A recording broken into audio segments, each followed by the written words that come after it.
Дууржавын үлций хотог ухаарал өгүүлэлэг.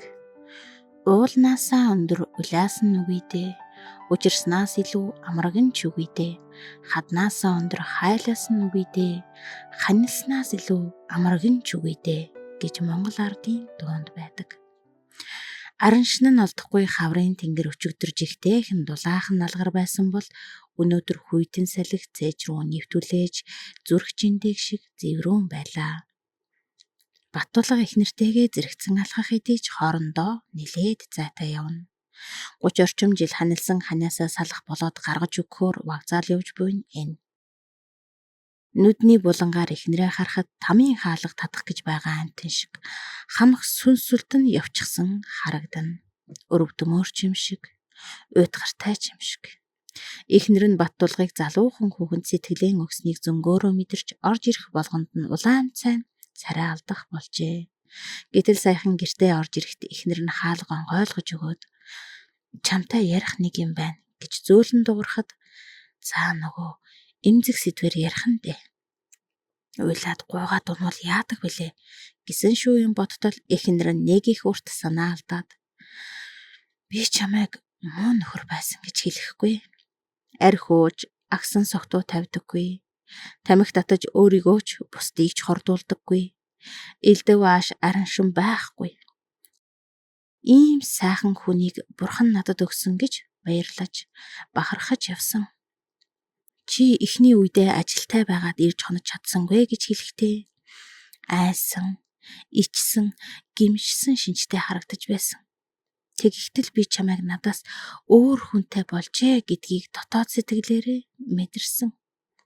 Сүүлдээ ажил дээр хоногч нь улам ойрхон болж ядарч байна гэд буруу хараад хэвтдэг болсон. Ирээгүй хонсон шүн бүхэнд чинь би үнэн сэтгэлээсээ чамайг ирэхгүй нэ гэж бодохоор өөрийн ирэхгүй нөлмс сасгардаг. Ийм л олон шөнөдийг би үтсэн. Энэ хавийн ховч авгаанар чи бид хоёрыг өмнө нь цуг явж байхад натаархсан, биширсэн харцаар хардаг байв. Би ч чиний суганд гараа хийгээд шагнал авах гээд тайз руу явж байгаа гавьяатан шиг маадгар алхаад өнгөрдөг байсан. Одоо харин тэд жигтэйхэн өрөвдсөн царайтай хөөшөө царан цэцгээ таны нөхөр цуг ажилдаг залуухан нэг хүүхэдтэй явуулдаад байна. Тэр muuгийн залуу сайхан хинд хамаатай юм. Үсийг нь туг тугаар нь зулгаавал таарна. Уюулаа цуг очихоо тэр мөг ёстой нэрэ гэж шүдээ зүүн хэлэхэд би хэдийгээр чиний бүсгүйд гомдож байвч хэрүүл хараал хийж явах бяргуу юм шиг санагддаг болсон. За үг олдлоо. Ааваас хойш санаа алдаж ганцаардах болсон ижийнхээ хажууд очихоор шийдлээ. Эмэгтэй хүний зовлон гэж хэцүү юм да гэж бодохоор ээжигээ улам их санах болчихлоо. Намайг чи өнгөрүүлсэн амьдралд нь жаргаасан. Одоо хангалттай. Юм бүхэн хэмжээтэй байдаг. Би хүүхдүүдтэй хэлсэн. Ээж нэмийг нь хэсэг асархаар дархан явлаа. Тэнд хэсэг байж байгаад ирэхээс гэсэн томууд нь баг хэн хүүхэд гарах юм бэ шахуу юм ярьж байна. Миний баг охин л ээжээ та үнэхээр эмээг асрах болоод явах гэж байгаа юм уу гэд нүдэнд нь нулимс дүүрээд ирэхээр ямар их өрөвдсөн гэж саннаа. Өөрийн ирэхгүй л хоолой зангираад ирэхээр нулимсаа дотгошоо залгиж зүрхэндээ уйлж байгаад нүүрэндээ инээмсэглэл тодруулна гэдэг ямар хэцүү болохыг би тэр үед л мэдэрсэн. Ямар тач баг охин чинь чиний явдлыг гадралсан шиг байна лээ. Гээд 2-3 дусал нулимс хацрыг нь дагаж урсгаад хурдан гихч нулимсаа ханцуугаараа шудраад цаа үг олдлоо гэж хэлээд босоход Баттулгын сэтгэл нэг л хоосон хөндөй өргөд ирлээ. Уйх байх гэж бодож бүлээж байснаас ч болсон уу бүү мэд. Ингээд энэ хоёр вокзал дээр алхаж байгаа нь энэ. Хүмүүс тасалбараа шалгуулan вагондоо сууж байлаа. Саран цэцэг нөхрөөдөө нэг их том хараад би өөрийнхөө юмыг баглаа тавьчихсан. Гарц үхнээс өөр юм аваагүй. Бас хил амны бай болоод яах вэ гэж бодоод. Хэд хоногоос би дүүгээ явуулаад үлдсэн юм авахулчихна. Чи Баталгаагаа салгуулах хэрэг гарвал надад хэлээрэй. Хүүхдүүдтэй чи намайг зөв ойлгуулаарай. Нэг л нүмер дулаан уулын өвөрт байсаар дасчаад тэндээс холдох юм бол талын жаварт хөлдөөд өгчих юм шиг. Үндэснээсээ тасарсан хөгшин хамхуулш намрын салхинд хийсч юм шиг боддог байсан. Одоо арай өөрийг боддог болсон. Зарим нэг хүмүүс нөхөргүй гэдэг бараг л имиж болчихч. Хардаад байх үнгүй. Үжгэлж болно, дуулж болно, уйлж болно. Ёстой л эрхчлөө гэдэг нь энэ юм болоо та. Аль нь зөв болохыг хэлж мэдэхгүй л байна. Гэхдээ сэтгэлээ гээчгсэн хүн гэдэг нэг л амьгүй юм шиг харагддаг юм билээ. Эхлээд би чамайг хардаж, харамлдаг байсан бол одоо харин өрөвддөг болсон. Миний нөхрийг над шиг авч явж чадах болов уу? Нэг л царай алдаад байх болчихж гэж боддог юм.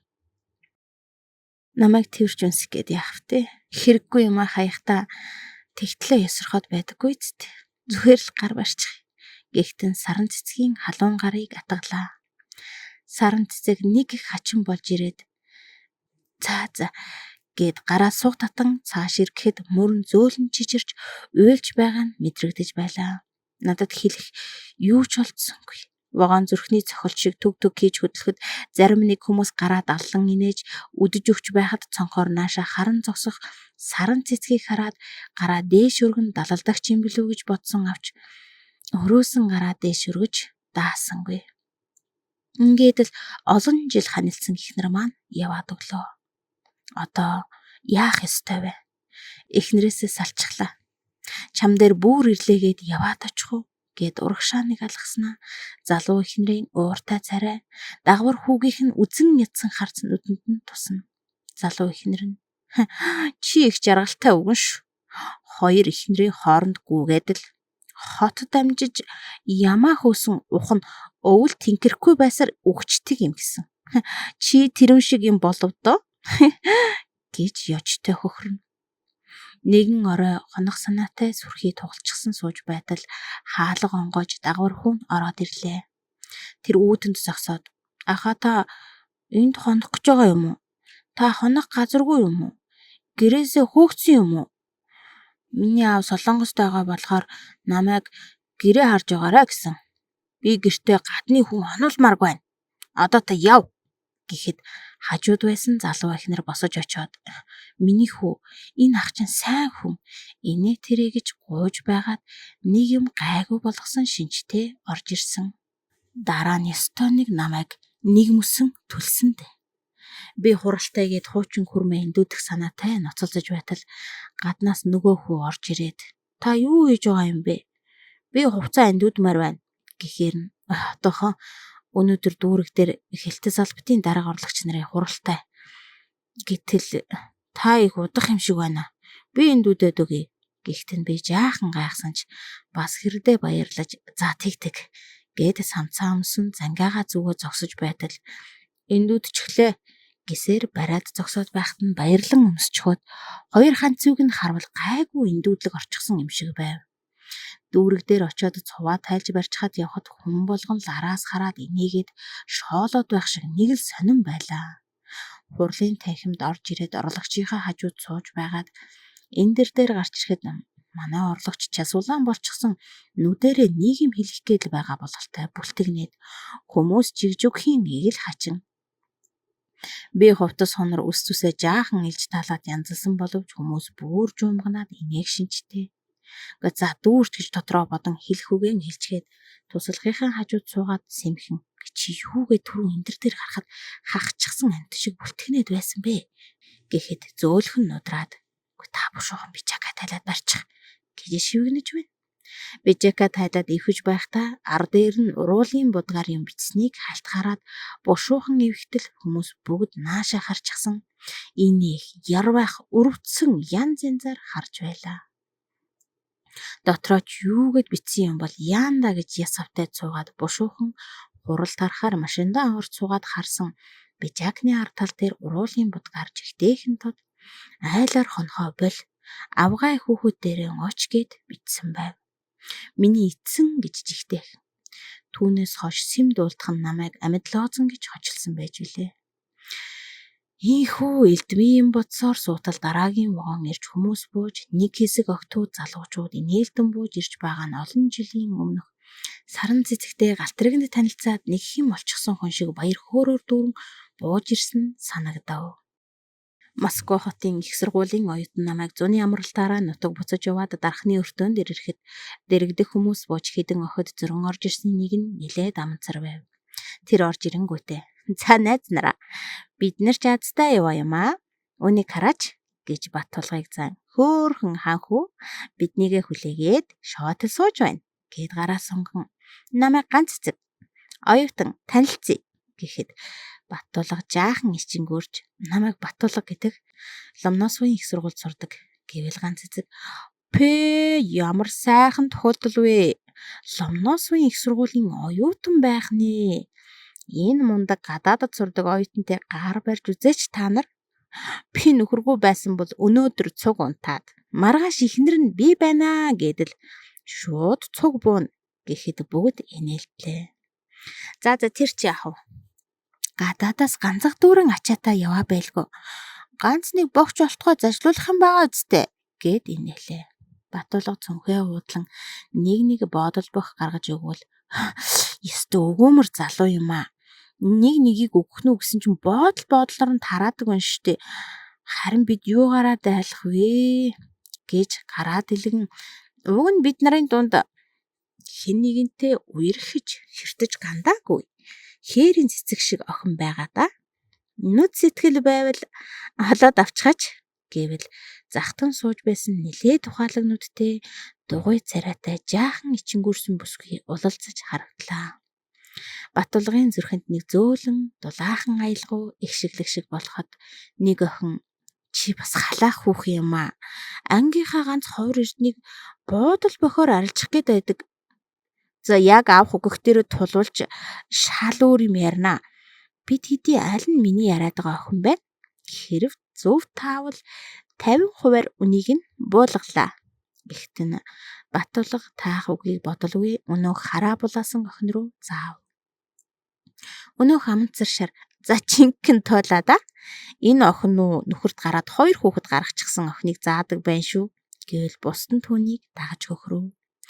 Өнөөх даруухан охин ичингүүрсэн хэвээр "Тийм шүү. Нэрээ би 2 хүүхэдтэй. Утгагүй нэг хүүхэд нэмэгдчихэж магадгүй." Түүний энэ үгийг амтсар шар өлгөн авч "За одоо таахад бүр амар боллоо. Энэ хоёрын аль нь вэ?" гэлээ. Баттулга нэмсэглэн "Би эргэлзэхгүй байна. Анхны сонголт хിവэрэ" гэвэл ганц эцэг хэмээх амтсар шар "Энд чи харин шулуухан нөхрөөгүй юу? Айлын ихнэр эргүүлээд бүр гүрийчгдэг байна шүү. За дүүрч. Нэг шүний санамсаргүй учрал байж л байдаг шүүд. Бид хэд найзууд юм санахгүй. Би энэ хідээс жаахан ихч ажиллаж байгаа сургуульд орсон болохоор тэр шүү дээ. Үгүй ингээд таминэ. Бид хэд нэг сандал дээр шавааралдаад байхаар зарим нэг нь тийшээ суувал яасан юм би саран цэцгээ. Чи тийшээ суу багтахгүй байна гэлээ. Саран цэцэг "Би заавал тийшээ суудаг нь юу вэ? Ажиата нэг шөнийн санамсаргүй учрлыг мэддгээрээ суувал яасан юм бэ?" гэхэд ганц эцэг "За эн чинь бүр дуушуу ороод хөгшин эгчтэй юм зааж өгөх нү? Тэгж ярихгүй шүү. Бос" гэж гараас нь татаад саран цэцгийг босгоод Баттулгын хажууд суулган "Хайр насгарч байгаа ийм сайхан залуугийн зүрх андуурахгүй байна. Бидний яриад чамд зарах гээд байгаа хүн наадах чинь мөн. Харин бүр давраад хань ижлээ өдөр нь мөрөөдөж шүнэн зүүдэлж яваа намайг нам балдуулж хэрэгт хийх нь байна. Шууд түрүүчийн өгсөн бодол бохинд наадахыг чинь туллаа" гэхэд бүгд хөхрөлдөн шуугилдаж билээ. Би саран цэцэгтэй тэгжил анх сайхан танилцаж бид хүзэр тоглож нэгнийгээ шийтгэн замын турш шуугилдсансан. Саран цэцэг ч нүүр хагаран царайн гэрэлцээр улам үзэсгэлэнтэй харагдаж байлаа. Нууцлаг даруухан инээмсэглэл нь миний зүрхэнд уусан шингэж тэр өдрөөс хойш түүнээс өөрийг бодхон болж араас нь гүйсээр арайхийн зөвшөөрүүлж бид хамтын амьдралаа хичнээн жаргалтай эхлүүллээ. Энэ хорвоогоос авч болох бүхнээ авчихсан юм шиг баярлаж байлаа. Вокзал руу ирэх бүртээ бид хоёрын амьдралын зам эндээс л эхэлсэн шүү дээ гэж бэлгшээн бодцгоодог байв. Гэтэл одоо би эхнэрээсээ салаад ингээд явж байдаг. Ямар гонхтой юм бэ? Энэ маань надад ямар буруу юм хийсэн юм бэ? Хэмээн саран цэцгийг өмөөрөх бодол гинт орж ирлээ. Зарим айлын эхнэр нөхрөөсөө өөр хүнтэй явалтаад бөө юм болж байхад Миний хань хүүхдээ тэрвээд намайг хүлээгээд налааж байдагсан. Санчиг үсэндээ буурал суудал эд залуу насаа дуустал надаас бас хүүхдүүдээс өөрийг бодож байсан гэж үүд. Гэртээ ирэх бүрт ханийн дулаахан харцаар хаалгааны тосготоо миний сэтгэлийг хичнээн сайхан гээгүүлдэг байлаа. Одоо намайг хин тэгж тосох юм бэ? Наргиж цэнгэх шоудах бол ганц олдох насны жаргал гэж ойлгодог. Шинэ эхнэр минь намайг очиход. Өө сая хаалга дуурхаар нь манай ангийн хүдэр ирнэ гэж байсан. Түүнийг юм болов гэсэн чинь чи байсан юм уу? Үгүй чи ч өнөөдөр ирэхгүйгээд байсан биш үү? Гэхдээ нь өөр зүрх минь хатгах шиг болж яахаараа таны хүдэр заавал шөнөөрөө болсон хон ирдэг юм бэ гэвэл. Үгүй яах юу байдаг юм? Надад юм авчирж өгнө гэсэн юм. Болохгүй юу? Намайг ирэхгүй бол яах ч байсан юм бэлээ. За чи битгий хуц. Би чиний аваад суусан эхнэр үү? Чи тэр өөрийнхөө эргүү эхнэр дээр очиод намайг гэрээгүй өдрүүдэд хинтээ хонож байна гэж асуу заа юу. Ингээд солиороод байдаг юм. Хөгшин азраг жороо сурна гихчээр хийх юм бодох нэ. Гэхдээ Баттулга цааш нь хэлэх үггүй болно. Саран цэцэг надтай сугалдалцсан бүр нэг баяр багталтайгаар алхдаг бол залуу эхнэртэй гадуур явна гэдэг тийм ч амар зүйл биш. Нэг удаа залуу эхнэрийнх нь таньдаг хүүхэн тааралдаад "Хүүшээ сайн уу? Эн чинь юу вэ? Аав ч нь уу?" гэхэд арай л залуудмаар "Ах ч нь уу?" гэж солиордог байгаа. Тэгснээ нэгийг сансан бололтой жаахан улалцаж байгаад "За уучлаарай" гэд яваад өгөхт нь хүний нүдний булаач нь гэртээ үлдэж болдоггүй юм уу гэж ууртай дугарахт нь би өөрийн ирэхгүй гомдож билээ. Гинтхэн саран цэцэггүй яаж амьдрах уу юм бэ гэж бодохгүй өөрийн ирэхгүй нүдэнд нулимс дүүрээд ирлээ. Яагаад би тэр залуу бүсгүйг саран цэцгээс илүү гэж дандаа бодоод байсныг ойлгосонгүй. Надтай 30 жил ханилж миний 3 сайхан хүүхдийг хайраар өсгсөн ёстой л нэгэн биений минь нөгөө тал биш гэж үүд. Өөр надад хэн тийм сайн хандах юм бэ гэж бодоод Баттулга ухас хийж босоод дархан руу таксигаар явбал туруулж очино. Би одоо л явахгүй бол бүхнийгээ алдах нь гэсээр учиргүй яарлаа. Зогсоол дээр дархан явна гэж хэдэн жолоож хашигчин зогсоход нилээд хэдэн машины ард хоосон зогсох залуу дээр очиод "Миний дүү хэдэн хүнтэй явдаг юм бэ?" гэхэд залуу жаахан гайхсан байртай "Голцвол 4 хүнтэй явдаг юм." "За тэгвэл би 4 хүний хөлсөлтөлийн хуулиа яаралтай дархан орох хэрэгтэй байна" гэсээр хөдөллөө.